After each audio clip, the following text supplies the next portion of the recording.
आप सभी को नमस्कार। नई शिक्षा नीति के तहत प्रथम वर्ष के लिए सभी संकाय के लिए महत्वपूर्ण प्रश्न। ओपन इलेक्टिव फिजिकल एजुकेशन, शारीरिक शिक्षा। अगर आप हमारे चैनल में नए हैं तो हमारे चैनल को लाइक एंड सब्सक्राइब कर लें। आपके लिए शारीरिक शिक्षा की महत्वपूर्ण प्रश्न लेकर आए हैं, जिसमें आपका ये शारीरिक शिक्षा का सिलेबस है, जिसमें आपको 75 अंकों का विश्वविद्यालय द्वारा पेपर होगा और 25 अंकों का सीसी होगा, जिसमें आपको न्यूनतम 33 अंक प्राप्त करने होंगे। आपका ये शारीरिक शिक्षा का सिलेबस है, जिसमें प्रथम इकाई में शारीरिक शिक्षा का परिचय, दूसरे में है दक्षता, स्वास्थ्य एवं वेलनेस में शारीरिक शिक्षा का एवं खेल का योगदान। तीसरे इकाई में है भारत में शारीरिक शिक्षा तथा खेलकूद के विकास में यूनिसेफ की भूमिका। चौथे इकाई में है स्वास्थ्य एवं कौशल संबंधित दक्षता, वार्मिंग अप, कूलिंग डाउन, पोषण, संतुलित आहार। पाँचवें इकाई में है खेल संबंधित सामान्य ज्ञान,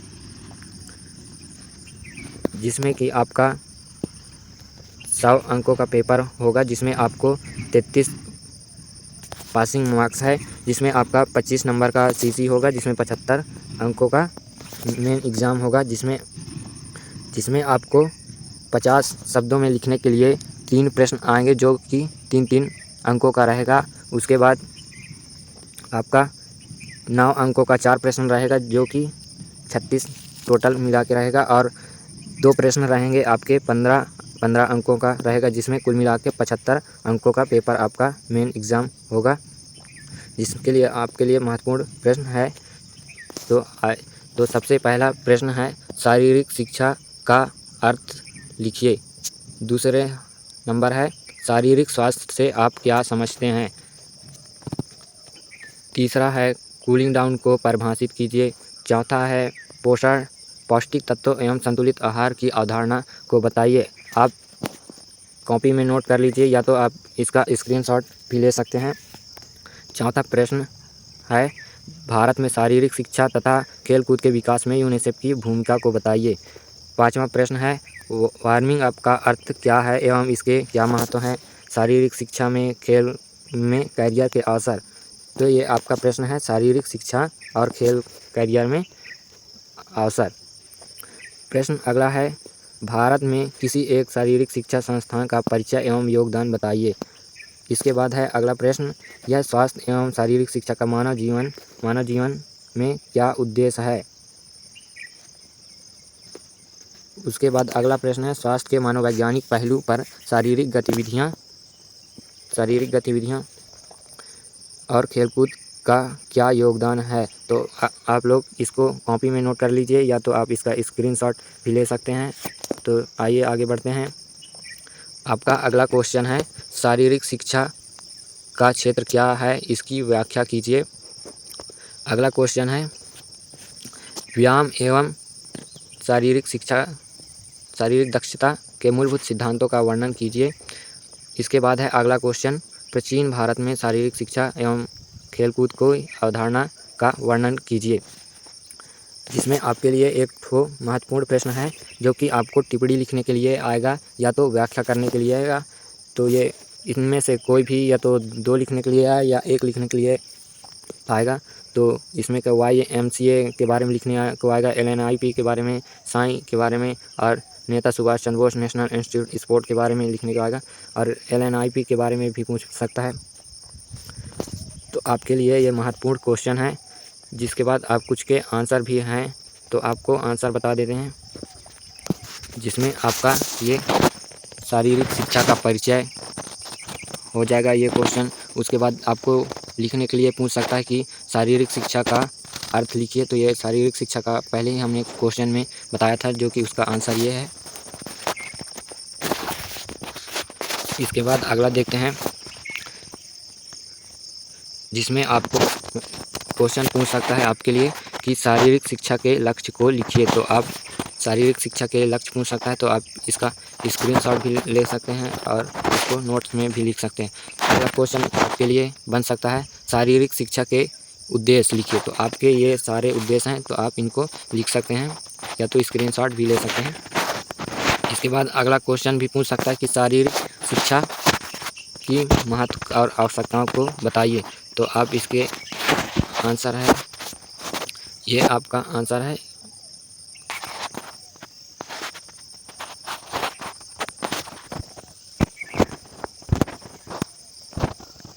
ये आपका आंसर है, आप इसको लिख सकते हैं। जिसके बाद अगला है, संपूर्ण शिक्षा में शारीरिक शिक्षा का योगदान क्या है। तो इसको लिखने के लिए आएगा, तो आप इसको लिख सकते हैं, या तो आप इसका स्क्रीनशॉट भी ले लीजिए। इसके बाद अगला है, तो आपको लिखने के लिए ये पूछ सकता है कि आप शारीरिक शिक्षा के 4 मुख्य उद्देश्य, और उद्देश्य तो पहले ही बता दिए हैं, लेकिन ये 4 मुख्य उद्देश्य हैं जिसमें आप कंफ्यूज ना हो। अगर उद्देश्य पूछता है तो आप उसको पीछे वाले को लिखिए, अगर मुख्य उद्देश्य पूछता है तो आप इसको लिखिए। इसके बाद अगला है, आपके लिए क्वेश्चन ये भी बन सकता है कि प्राचीन भारत में शारीरिक शिक्षा की अवधारणा क्या थी। तो आप इसको लिख सकते हैं, या तो आप इसका स्क्रीनशॉट ले सकते हैं। इसके बाद अगला देखते हैं। अगला है, भविष्य के परिप्रेक्ष्य में शारीरिक शिक्षा की बदलती अवधारणा को समझाइए। ये क्वेश्चन आपको पेपर में लिखने के लिए आ सकता है, जिसमें आप ये लिख सकते हैं, या तो आप इसका स्क्रीनशॉट ले लीजिए। इसके बाद अगला है, ये आपका ये महत्वपूर्ण प्रश्न है जो कि निश्चित ही आता है। ये शारीरिक शिक्षा और खेल में करियर के अवसर। तो शारीरिक शिक्षा खेल में करियर के अवसर, तो आपको बता दें, शारीरिक शिक्षा में खेल में करियर के अवसर हो सकते हैं आपके लिए। आप स्पोर्ट पर्सन बन सकते हैं, खिलाड़ी बन सकते हैं, कोच बन सकते हैं, और आप टीम मैनेजर भी बन सकते हैं, खेल उद्बोधक भी बन सकते हैं, खेल प्रबंधक भी बन सकते हैं, और अंपायर या तो रेफरी भी बन सकते हैं। तो अगर आपको पूछे कि खेल में करियर के अवसर, तो आप ये इनको पूरा लिख सकते हैं। खेल पत्रकार भी बन सकते हैं, खेल मनोवैज्ञानिक बन सकते हैं, स्पोर्ट बायो मैकेनिस्ट भी बन सकते हैं। तो ये सारे खिलाड़ी परामर्शक, स्पोर्ट काउंसलर भी बन सकते हैं, खेल पोषक विशेषज्ञ भी बन सकते हैं, और इसकी दक्षता एवं स्वास्थ्य निर्देशक के सलाहकार भी बन सकते हैं, एक्सरसाइज फिजियोलॉजिस्ट के भी बन सकते हैं आप। तो ये आप अपने खेल में करियर में अवसर अपना बना सकते हैं। तो आइए आगे बढ़ते हैं। आपको बता दें, तो इस अगला प्रश्न बन सकता है, शारीरिक शिक्षा का दक्षता, स्वास्थ्य और कल्याण में योगदान क्या है। तो आपका प्रश्न बन सकता है, शारीरिक शिक्षा का दक्षता, स्वास्थ्य और कल्याण में योगदान क्या है। तो आप ये दक्षता, स्वास्थ्य और कल्याण की अवधारणा लिख सकते हैं, स्वास्थ्य और कल्याण ये लिख सकते हैं, या आप इसका स्क्रीनशॉट ले लीजिए। आगे बढ़ते हैं, जिसमें आपका एक और महत्वपूर्ण प्रश्न बन सकता है, हृदय और उसके भाग एवं कार्य को लिखिए। तो आप उसके हृदय एवं कार्य को लिख सकते हैं, ये उसका आंसर है, जिसमें आप स्क्रीनशॉट ले लीजिए। ये हृदय और उसके कार्य हैं, आप इनको लिख सकते हैं, तो इसका आप स्क्रीनशॉट ले लीजिए। इसके बाद अगला है, अगला महत्वपूर्ण प्रश्न है, शारीरिक गतिविधियों का हृदय, फेफड़े, मांसपेशियों पर क्या प्रभाव पड़ता है। इसको लिखने के लिए आपके एग्ज़ाम में आ सकता है, तो आप इसको लिख सकते हैं, आप इसका स्क्रीनशॉट ले लीजिए।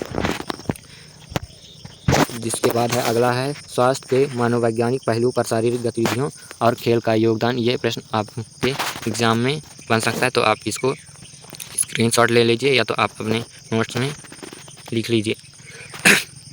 आगे बढ़ते हैं, इसमें अगला प्रश्न बन सकता है आपके लिए, मानव व्यवहार के सामाजिक पहलुओं एवं शारीरिक गतिविधियों और खेल का योगदान क्या है। तो आप इसको भी स्क्रीनशॉट ले लीजिए, या तो आप लिख लीजिए। उसके बाद अगला है, जिसमें आपके लिए टिप्पणी लिखने के लिए बताया था।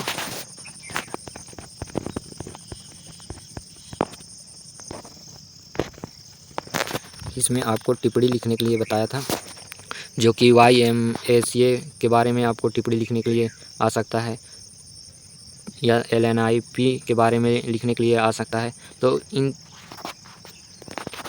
चारों में से राष्ट्रीय क्रीड़ा संस्था के बारे में आ सकता है, भारतीय खेल प्राधिकरण के बारे में आ सकता है। तो इसमें इसका क्या उद्देश्य है, इसकी संस्थाएं कहाँ हैं, क्या है, इसके बारे में आप लिख सकते हैं। तो आप इसको स्क्रीनशॉट ले लीजिए, YMCA, उसके बाद है LNIP, इसका भी आप स्क्रीनशॉट ले लीजिए। इसके बाद अगला है राष्ट्रीय क्रीड़ा संस्था, इसको भी लिख लीजिए। स्क्रीनशॉट ले लीजिए। और ये है अगला है भारतीय खेल प्राधिकरण, तो इसका भी आप स्क्रीनशॉट ले लीजिए। इसके बारे में आपको निश्चित ही टिप्पणी लिखने के लिए या व्याख्या करने के लिए आ सकता है। अगला क्वेश्चन देखते हैं। अगला है स्वास्थ्य।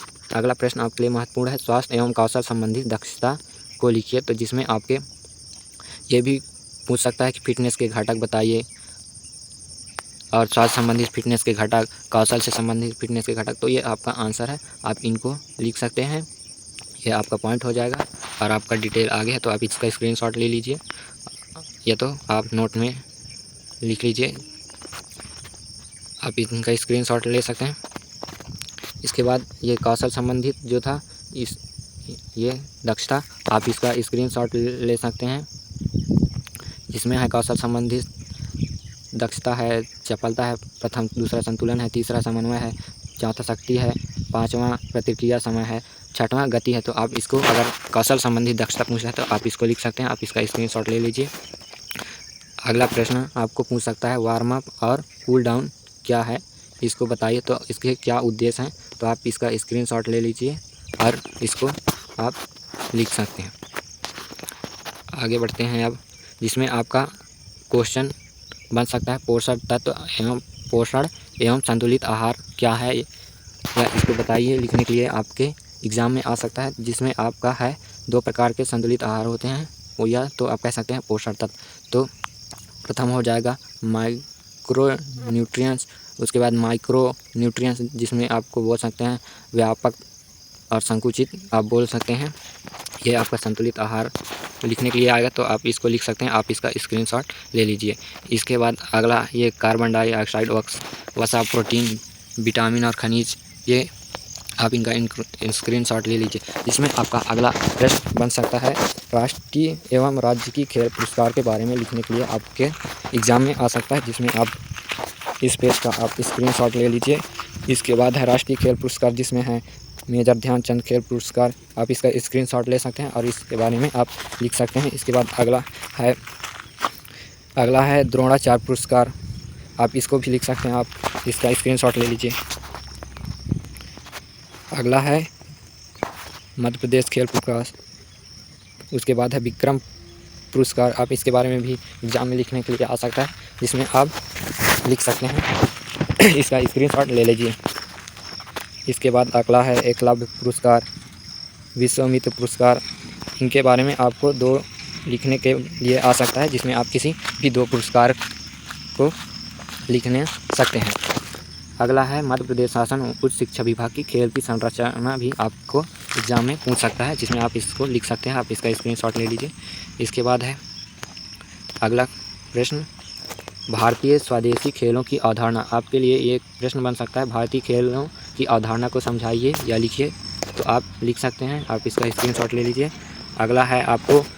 अगला प्रश्न बन सकता है आपको कि किसी 2 खेलों के बारे में लिखिए, जिसमें आपका कबड्डी के बारे में भी लिख सकते हैं, या तो खो खो हो गया, बैडमिंटन, तो आप किसी भी 2 खेलों के बारे में लिख सकते हैं। तो ये आपका कबड्डी का है, तो आप इसको स्क्रीनशॉट ले लीजिए अगर आपको कबड्डी के बारे में लिखना है। तो यदि आपको अगले खो खो के बारे में लिखना है तो आप खो खो का स्क्रीनशॉट ले लीजिए और आप लिख सकते हैं, जिसमें ये खो खो के पूरे नियम हैं और खेल के मैदान कितने क्या हैं, ये खो खो के बारे में दिया है।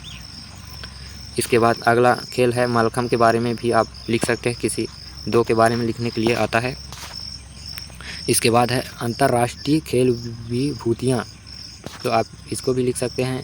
2 आपको ये लिखने के लिए भी आ सकता है कि आप किसी 2 खिलाड़ी के बारे में लिखिए, तो आप मेजर ध्यानचंद के बारे में लिख सकते हैं, इसका स्क्रीनशॉट ले लीजिए। या तो आप किसी भी धोनी के बारे में, विराट कोहली के बारे में, जिसके बारे में आपको पता हो उसके बारे में आप लिख सकते हैं। या तो आप रूप सिंह के बारे में, अशोक कुमार के बारे में, शंकर पिल्ले लक्ष्मण के बारे में, आप किसी के भी बारे में 2 पर्सन के बारे में आपको लिखने के लिए एग्ज़ाम में आ सकता है, तो आप इसका स्क्रीनशॉट ले लीजिए। इसके बाद है अगला, इनमें से आपके लिए धनराज सिंह पिल्ले का भी लिखने के लिए आ सकता है, मोहम्मद शहीद का भी। तो आपको किसी 2 के बारे में लिखने के लिए आएगा तो आप इनको लिख सकते हैं। तो धन्यवाद आप सभी को, जय हिंद। अगर आप हमारे चैनल में नए हैं तो सब्सक्राइब एंड लाइक करना बिल्कुल ना भूलें। सभी को जय हिंद।